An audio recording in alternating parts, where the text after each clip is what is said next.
Coming up tonight, the Jewel of the Seas makes it to our top port of call, San Francisco. We check out the cable car system, and we spend a night looking at this beautiful view.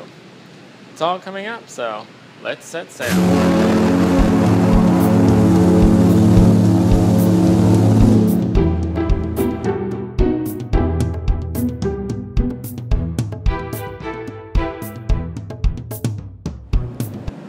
Welcome to day 5 of the cruise view on board the Jewel of the Seas. Today, we made it to San Francisco, the biggest port of call on this sailing, and an overnight for us. This morning, things went pretty much as planned as they were announced yesterday. At roughly 5:30 a.m. this morning, we picked up the pilot off the coast of San Francisco, and it was a very chilly morning, but a lot of people showed up, as at 6:15 a.m., we made our voyage underneath the Golden Gate Bridge under complete darkness as it was still prior to sunrise.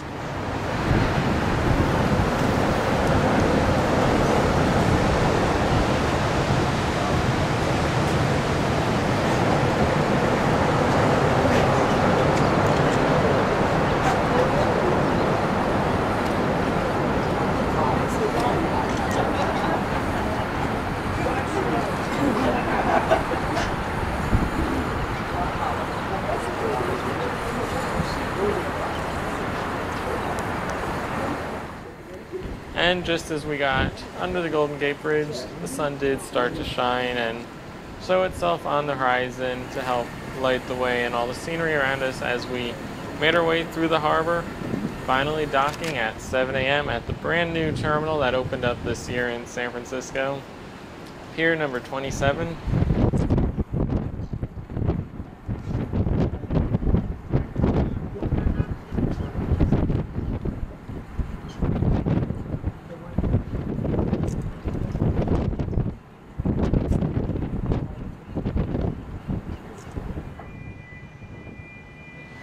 And as you look at it, it really stands out among the rest. All the other piers, of course, have that traditional old style with the big stone fronts, where this one is a very glass and steel-based terminal that looks super modern and definitely stands out. Among the rest, it's kind of interesting when you look at it. It really doesn't look like any of the other terminals compared to a lot of the ones in Cape Liberty and down in Florida, where they all kind of share a similar style. This one really is a little bit more unique. It actually, the closest terminal I can think of is possibly the new one in Port Canaveral, had a slightly similar style, but not quite the same look to it. But our weather today was a decent day. Could have been slightly better, but it wasn't raining at all, which is good. We had a sunrise at 6:57 a.m., so just before we actually docked, it rose right over my shoulder, right on the other side of the Bay Bridge, and everyone, of course, on this side of the ship could see that and had a beautiful view of that sunrise, which I'm sure will be repeated again tomorrow morning. And as for our sunset tonight, it was at about 7:07 p.m., and that unfortunately was a little too much overcast and cloud cover to really see that sunset at all, but it did occur over Alcatraz on the opposite side of the ship. Our high today was supposedly 68 degrees. I don't think we ever actually reached that. It did stay relatively cool the entire day. And we had partly cloudy skies with very windy conditions that were really chilly winds, so not even just a wind, but it was a very cold one. And currently I'm on the port side of the ship, which is a bit protected. It's rather comfortable over here. It's a bit warm. Whereas if you go on the other side, all the wind's really blowing in there and it is quite chilly, and pretty much any of the upper decks are chilly. Anywhere the wind can hit the ship on that starboard side, it is very cold out tonight. And it was that way for the majority of the day as well. So, our day in San Francisco, how did I spend it? For me, tried to see the basic features of San Francisco that most people think about when they hear San Francisco, and I tried to do it on a budget. So of course they offer things like the hop-on, hop-off bus. It's different sightseeing tours, but for the most part they're pricey and you're sitting on a bus, many of which are open to the elements, which isn't very nice on a cold day like today. Instead, I chose to go a little more rogue and went with the one-day visitor passport that is offered by the San Francisco Metro. And basically for $17, you can ride all of the Metro transit systems, and that includes the classic streetcars as well as the cable cars if you were to pay for individual rides. So if you did that hop-on, hop-off bus and chose to catch a ride on that streetcar or the cable car, the streetcars are $2.50, and you get a time period in which you can switch cars and trains to get on different routes. But the cable cars themselves are $7 per ride, and as soon as you get off the cable car, you must pay $7 again to get back on. So for 17 bucks, you can ride as many times as you want, get on and off as much as you want, and really explore the city a little bit more while enjoying all the classic transit and what really makes the city special. So for us, the day cost a total of $17 per person, and we did see a lot. We started off by taking the F line, which is the classic streetcars that run right along the street outside the piers, and we were able to pick that up right outside the ship, and we took that all the way down past the Fisherman's Wharf and Pier 39 to the end, where we were able to hop off and immediately hop right onto the Hyde Street cable car and ride that all the way up the hill until we reached Lombard Street, where we hopped off and got a nice view of Lombard Street. Of course, the windiest street there is. Goes right down the mountain. Of course, if you've never seen it, it pretty much is. Most San Francisco city streets go down very steep inclines. This one, instead of going down an incline, it actually zigzags the entire way down what would normally be a straight run street. And after spending a few minutes there, we then got right back on that cable car and continued our way up Hyde Street until we reached the Cable Car Museum. You can send there if you want.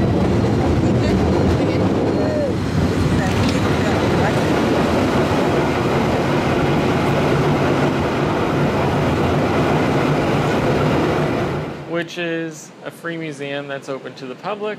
It is actually the machine house for the entire cable car system. It is where the engines are housed and everything is actually operated out of. So it's really the heart of the entire cable car system. All 4 cable car lines within San Francisco actually run out of there. So it's a pretty neat sight. You go in there, you can learn all about how the systems operate, but you also can look out over the giant engines that are actually spinning the cables that are running all 4 of those lines, and actually see the cables running and even go underground and see what it looks like under the street a little bit. So it's a really neat place to go and visit if you are interested in the cable cars, and it is completely free, and pretty much all the cable car routes except for California go right past there, so it's really easy to get to if you are riding the cable cars. After exiting the Cable Car Museum, we then hopped on board the Powell cable car and rode that all the way to the end of it, which, once again, just like the Hyde one, went down some steep hills, which is a load of fun. It's surprising how enjoyable riding a mass transit system actually can be. It feels more like a thrill ride than riding on a bus. And of course, once we got to the end of there, we were down in the financial district where we could spend a little time, look around, see some of the high-end stores that are in that area before hopping back on board the Powell cable car and continuing back up that hill.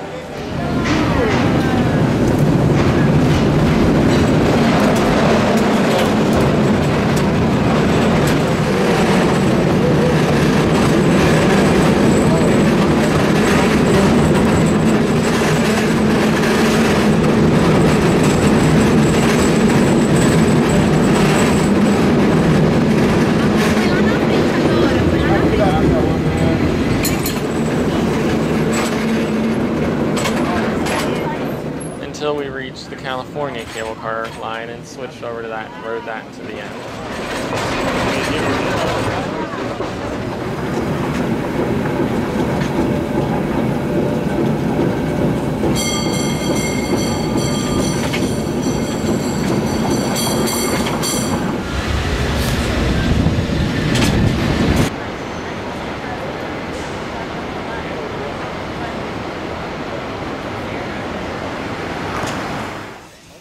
And the end of that line is conveniently located right by the ferry terminal, back along the waterfront near the ship.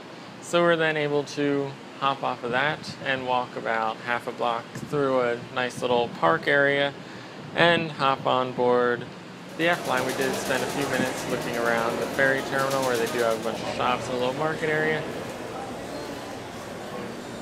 before getting on to the F-line streetcars again to ride back down the road. This time we continued past our ship and hopped off over at Fisherman's Wharf, which is a large area with a lot of different restaurants, including a lot of chain restaurants like the Rainforest Cafe, and you can also visit some of the museums like Madame Tussauds or Ripley's Believe It or Not in that area.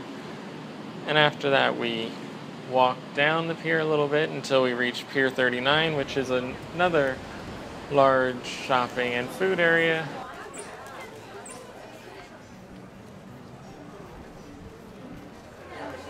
There's all sorts of things to see and do, and of course, being down that area, you do have a rather nice view of both Alcatraz and the Golden Gate Bridge as well.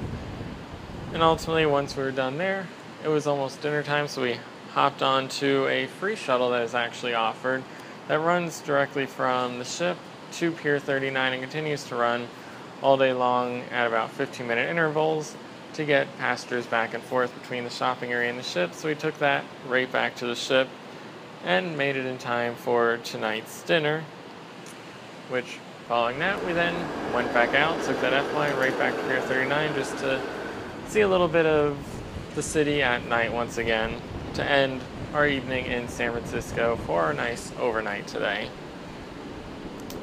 So that's how I spent my day, going off on my own using mass transit systems. It really filled the entire day. We always had things to do. We're constantly on the move.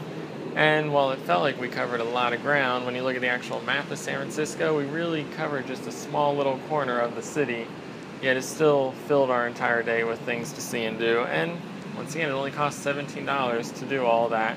And of course, if you're visiting for the first time, we pretty much covered the cable cars, a lot of the areas that you really want to see. Of course, if you're coming back for a second or third time, you probably aren't as interested in those cable cars, and you might be more interested in doing more official excursions or venturing a little bit farther out. But for us, this really covered all the things that we wanted to see here. And we do still have a second day tomorrow where we will take an excursion out to Alcatraz, the other big place to visit when in San Francisco.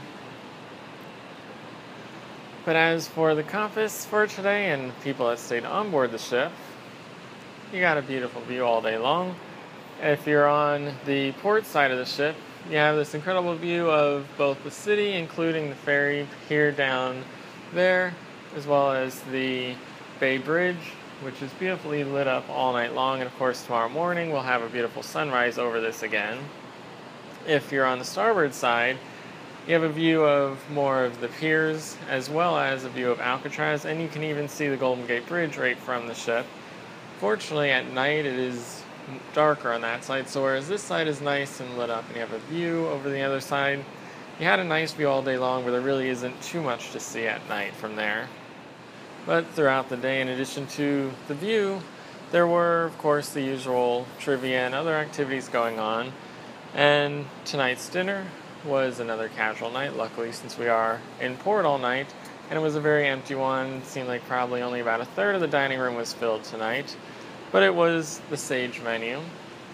And this one was a new menu. It was not the same one that we had on the Grandeur or on either of our Grandeur sailings, actually, where we did have this newer menu format. It seemed like most of the items were tweaked or completely replaced with new items. One of which I started with was the English cheddar cheese sticks, which were absolutely delicious. I actually got that for my dessert as well. And for my entree, I went with the Singapore noodles, which were very similar to our lo mein. And that was, once again, a delicious dish. It reminded me a bit of the one that is available, or at least it was available when I was on Quantum, in silk on the alternative menu. So that was another good dish that was new to this menu that had not been there on our previous sailings. Following that, there was no production show or main theater show tonight, no guest entertainers. Most people were on and off the ship, but there were a few activities held to entertain people that were on board. First of which at 7:15, there was once again another game. This time it was the 60 seconds or less game show held in the Centrum, and that got a decent crowd, a surprisingly decent crowd for the fact that it was at that awkward 7:15 time slot, and many people were off the ship. They also had at 10:15 the Michael Jackson game show in the Centrum as well. That one, wasn't sure what it was going to be. It turned out to mainly be a trivia game similar to many of the other ones held during the day, where they basically play some Michael Jackson songs and you try to guess what song it is. And since there was no production show, that meant the theater was empty all evening. So instead of letting it sit empty and go to waste, they decided to show Terminator Genesis on the big screen in the theater at 9:30 tonight. I stopped over there just to see how many people showed up because I have seen that movie already. Surprisingly empty. It looked like only a handful of people, very few people in there. Oddly though, they also showed the exact same movie in the cinema right across the hall starting at 9 o'clock tonight, and that place was actually packed. It looked like almost every seat in there was filled.